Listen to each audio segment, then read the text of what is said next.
Now at 5 a.m., WKYT This Morning on the air live. We should find out today if charges will be filed against the mother of a young boy who fell into the gorilla exhibit at the Cincinnati Zoo. Plus, there were 3 robberies overnight in Lexington and a police chase that ended in Woodford County. We are live with the latest details in these crimes. And in some parts of central Kentucky, people are still cleaning up after a round of weekend storms. We'll take a look at the damage and get the latest forecast for the week ahead here on WKYT This Morning.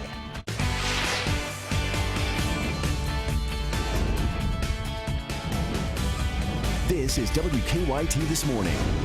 Good morning and thanks for joining us on this Monday morning. I'm Meredith Jones in for Rebecca Smith. I'm Bill Bryant. So good to have you on WKYT. We hope you had a nice weekend and hope you're going to enjoy this week because it looks really good out there. It does. For the next several days. A lot better than over the weekend. That's true, at least on Saturday. It was pretty good yesterday afternoon and evening, you know. Let's check in with Micah now in our First Alert Weather Center. Good morning. Hey, good morning. Yeah, yesterday afternoon and evening is going to be much like today. Then we get a front tonight, and that's really going to bring in those much cooler conditions. But Saturday, boy, Saturday was pretty loud and with that heavy rain, but we're trying to push that on out of the way.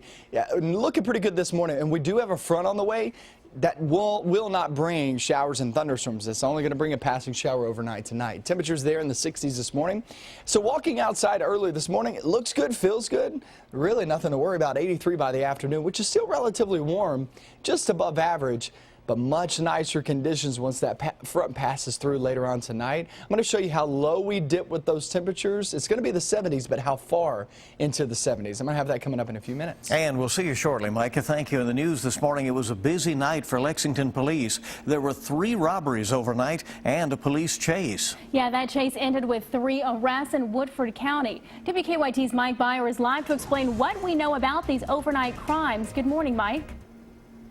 Good morning, Meredith. We're told the car that police were chasing had a child in it, but the good news is we're told that that child is okay. Now, police do think that all 3 of these robberies are connected. Here's what we know right now. Police tell us at 2 a.m. they were called to the Waffle House on Richmond Road for a robbery. Then at 2:30, police say the Waffle House on Walden Drive was robbed. Shortly after that, we're told the Shell gas station on Manowar near Nicholasville Road was then robbed. After the 3rd and final robbery here at the Shell, police arrested a woman and 2 men in Woodford County. This after police say they led them on a chase from Lexington to the Bluegrass Parkway in Versailles. Now, we're told that one of the suspects had to be tased before he was arrested. But once again, we're told a child was in the car that police were chasing. We're told that that child is okay. And once again, police do think that all 3 of these robberies are suspected. That's what we know right now, and that's the latest here in Lexington. Live at the Shell gas station on Manowar near Nicholasville Road, I'm Mike Byer, WKYT. Mike, thank you very much.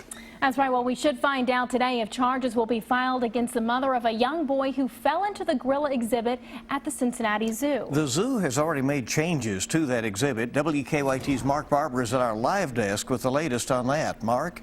Good morning, Bill. And prosecutors will announce whether the parents of that 3-year-old boy who climbed into the gorilla exhibit will be charged this afternoon. They will be charged if prosecutors think they acted recklessly or carelessly. The gorilla exhibit reopens tomorrow. The fence that the boy climbed over when he was with his mother was 3 feet high. While that barrier met safety requirements, the zoo has built a new fence that is 42 inches high. It has rope netting at the bottom and wood beams at the top. The boy who tumbled into the gorilla habitat 9 days ago is doing well. His parents, however, have been receiving death threats since Harambe, the rare 400-pound silverback gorilla that dragged the boy, was shot and killed. An online petition that is calling for the parents to be held accountable for the gorilla's death has been signed by more than 500,000 people. The Hamilton County prosecutor will announce whether he will file any charges against the parents at 1 o'clock. From the live desk, Mark Barber, WKYT. Mark, thank you very much. A hometown hero is honored in Louisville. Boxing legend and Kentucky native Muhammad Ali passed away over the weekend at a hospital in Phoenix, Arizona.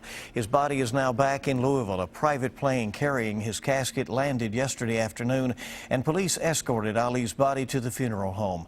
Ali's funeral will be held on Friday afternoon at 2 at the KFC Yum Center. The service will be translated and streamed on the internet. Former President Bill Clinton, Billy Crystal, and Bryant Gumbel will give eulogies at his funeral.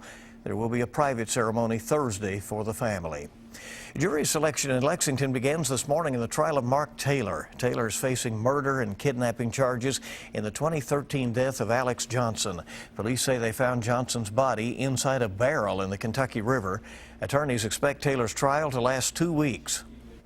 Today is a funeral for a Kentucky author and financial expert. Friends and family paid their respects to Don McNay during a visitation yesterday. The 57-year-old died suddenly last weekend on a trip to visit his wife. She is president of a school in New Orleans. McNay was a financial consultant who made a name for himself writing nationally published articles. He had a column in the Huffington Post. His funeral begins at 11 this morning at the Cathedral of Christ the King in Lexington. Well, new this morning, state police are investigating 2 deaths in northern Kentucky. Now, troopers learned that 2 bodies were found on Quicks Run Road in Lewis County around 2 o'clock yesterday afternoon. Now, troopers and detectives responded to the scene and found 36-year-old Crystal Ball and 51-year-old Kevin Ball dead in their Vanceburg home.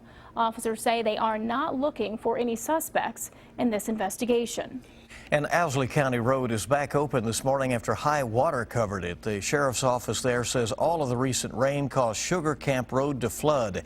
Deputies did not have to rescue anyone from the water, but they say it did cause problems for them. They had difficulty making it out to a medical call. A handful of families in Bath County are cleaning up this morning after weekend storms there. High winds damaged about 4 homes in the Oakley-People, Wyoming Road area. The National Weather Service may be out in the area today to determine just how strong those winds were. Some barns were damaged in the storms and power lines were knocked down. For one farmer in Owingsville, he tells us he's more concerned about the damage done to his barn. After it all settled down, we come out and looked, and we've seen the barn roof off against the fence. There's some damage in the machinery shed. That's what I'm worried about more than anything, getting the barn back and getting the roof on it, because we use that barn a lot. Bath County Emergency Management does not believe a tornado is responsible, but they say the damage came from straight line winds mixed with microbursts. Now, the combination took its toll on some other properties. Those we talked to say they're happy everyone's okay and their stuff can be fixed. A little tough there around Owingsville over the weekend. All right, our time this morning is 5:07. WKYT this morning is just getting started. That's right. Smartphone shipments will grow, and Samsung is the first to announce a new product. We'll have those stories still ahead on WKYT this morning. And in Virginia, just because a prom is in a hospital doesn't mean it can't be fun. How some young cancer patients enjoyed their prom, coming up after Micah's weather. That's a cute story coming up. We have some pretty good conditions there in the forecast, too. I'm going to be talking about that as this front moves through tonight. Here comes some much milder air. I'll have that coming up next. Now, your zone-by-zone forecast with meteorologist Micah Harris. Live sky camera shows a good shot overlooking Hamburg. The lights out in Hamburg, you can see those perfectly, so no real fog issues around here. And I don't expect it across the region, but heads up valley areas, that's where you can expect that, as you typically do. So there's live sky camera. Let's talk about temperatures. As you're heading out at about 59 degrees in Danville, you go over towards Springfield, Mackville, Willisburg. Work your way off into Washington County and things look just fine. We're there in the upper 50s. And then go up northbound, Frankfort, Stamping Ground, and off into Peaks Mill. Things are looking pretty good this morning. Cynthiana, Mount Olivet, not really hearing of much of an issue in your location down South Somerset. At 61 degrees, that goes for Stearns and Monticello too. Hour by hour forecast. So we go from around 60 degrees this morning. And here in about an hour, you'll start to see a mixture of sun and clouds outside, and we'll hold on to that throughout the afternoon too. At 83 degrees, so we stay dry today, but I can't rule out a passing shower later on tonight. So 83, mixture of sun and clouds. So we get off into the night. Here comes a cold front. And this cold front will push through, bringing us, once again, a passing shower as possible later on tonight. But it falls when most of us are asleep, so it's not going to affect us that much. But what happens is we'll start to see a big drop in temperatures, much cooler air to the north, but milder air swings on in here. So it is a cooler pattern. But we'll keep most of the coolest air up to the north of us, that mild air sinking on in. So what do I mean by that? Well, the breakdown of it is once that front passes through tonight and into tomorrow morning, not only will you feel the 70s the next few days, but also dry conditions, meaning that humidity is going to be down. You won't feel the stickiness in the air. And also, we'll stay dry for the most part. We can't rule out a passing shower once again for tomorrow morning either, but we're looking pretty good the next few days. Then we go from the 70s from Tuesday, Wednesday, Thursday to possibly 90 degrees later on this weekend. I would say Thursday off into Friday is kind of your transition from really nice to back to the warm swing. And 90 degrees showing up and some models there, weather models there for the weekend. That's definitely something to watch out for. Now, I'll put 88, a pair of those, on Saturday and Sunday. I'm not giving it 100% confidence there that we'll actually reach 90 degrees, but it's showing up, and that's something to really watch out for, especially this time of year. Guys, when we get deep off into the month of June, you'll start to really see those 90s show up. Is typically we're in the mid-80s there for the late month of June off into July. So we're not there just yet. That's still well above average, but yeah, the whole work week actually looks pretty good. And I would say the next few days are probably the nicest days we've felt in quite some time, because it's been kind of muggy. I mean, it's been that way the past few days, so we'll take that when we can get it, especially this time of year. Looks good. Yeah, all right. Thank you, Micah.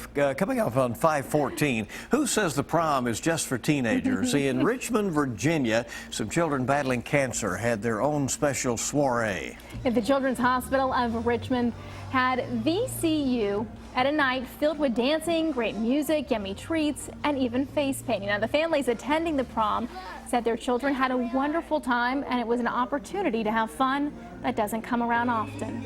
We miss a lot of events because her counts are low and she's not able to go out and do things. So this is something fun for us to come out and do together. This was the 6th year the hospital has hosted the event. Oh, great to see them. That's a catchy song there, too. It is. They're all dancing, too. Good to see them having a good time there and taking their minds off their issues and challenges, at least for a little while. Good to have you along this morning as we roll toward 5:15 on your Monday morning, bright and early, as we get this new week off and rolling. When we return, we'll have a look at your... A drastic decline in hiring and earbuds with no strings attached. I'm Marley Hall, and I'll have those stories and more coming up in your CBS Money Watch report. Keep up with the latest news on WKYT.com. Join the conversation on Twitter and become a part of the WKYT Facebook family. Welcome back. Good to have you on WKYT this morning at 5:18 now. A weak jobs report pushed stocks lower Friday, and it looks like smartphone shipments will grow just 3% this year compared to a 10% jump last year. Plus, Samsung is the first to announce their new wireless earbuds. Marley Hall has the latest on your money. A weak jobs report pushed stocks lower Friday. The Dow lost 31 points. The Nasdaq dropped 28. The U.S. economy added just 38,000 jobs last month. That's the lowest figure since 2010. Smartphone shipments will grow just 3% this year compared to a 10% jump last year. That's according to the International Data Corporation. Analysts say the smartphone market in developed countries has nearly reached saturation. Samsung is the first to announce their new wireless earbuds. The Gear Icon X doesn't attach to your phone or each other and comes in a carrying case that charges them. The earbuds cost $199 and will go on sale later this year. That's your Money Watch. For more, log on to CBSMoneyWatch.com. At the New York Stock Exchange, I'm Marley Hall. Well, 2 types of Cliff Bars are being recalled because of listeria concerns. The company said some Cliff Bar trail mix and energy bars contain potentially contaminated sunflower kernels. For a complete list of recalled items, you can check out the FDA's website, fda.gov. And Walmart will soon be testing out grocery delivery. Now, the nation's largest retailer is teaming up with ride-hailing companies Uber and Lyft to try out the service in Phoenix and Denver. No word on if or when the service will expand to other cities across the country. All right. That'd be easy, right? Do you like going to the grocery store? You know, yeah, it's all right. You do? Yeah. I don't. I just don't. Just make it fast, you know, just keep moving. 5:20 is the time, Monday morning on WKYT. Good to have you with us. More news is coming right up. Sports is on the way next. The world lost a legend over the weekend, and coming up next, we relive a special moment when Muhammad Ali made an appearance at Rupp Arena. That's next in sports.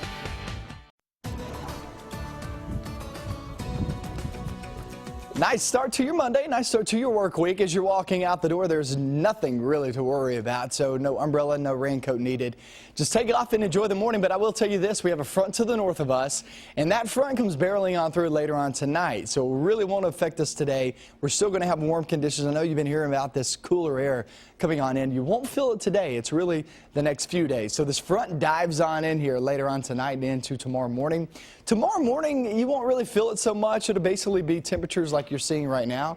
59 degrees there in Danville, and that goes for also Bradfordsville, Lebanon, Campbellsville, and then go back toward Mount Sterling, and also Moorhead sitting there in the upper 50s, lower 60s. And then we get into the afternoon, it's going to be back in the 80s. 83 degrees in the afternoon, mixture of sun and clouds. At least we stay dry today.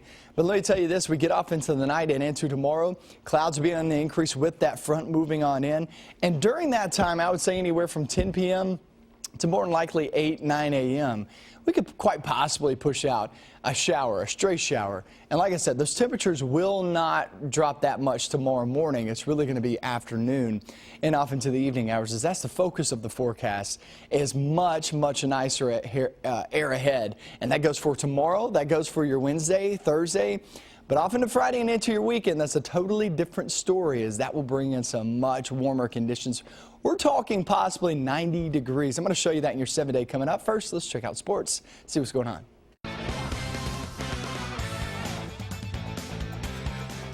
Muhammad Ali impacted many lives around the world, and over the past 48 hours or so, many have relived their favorite moments from the three-time heavyweight champ. One of the more memorable moments for UK fans came in 1995 when Ali formed the Y at Rupp Arena center court during the Florida game. Ali even watched the game on UK's bench, something former Wildcat Jeff Shepard told me he had never seen before. It wasn't common for us to have anyone, sit on the bench with us, and, really ever. I can't think of anybody else sitting with us on the bench. And it wasn't like he sat at the very end of the bench. He sat right in the middle of us. I mean, to say it was an honor would be an understatement. To have a champion like that, to be a part of our team, no matter how brief of a moment it was.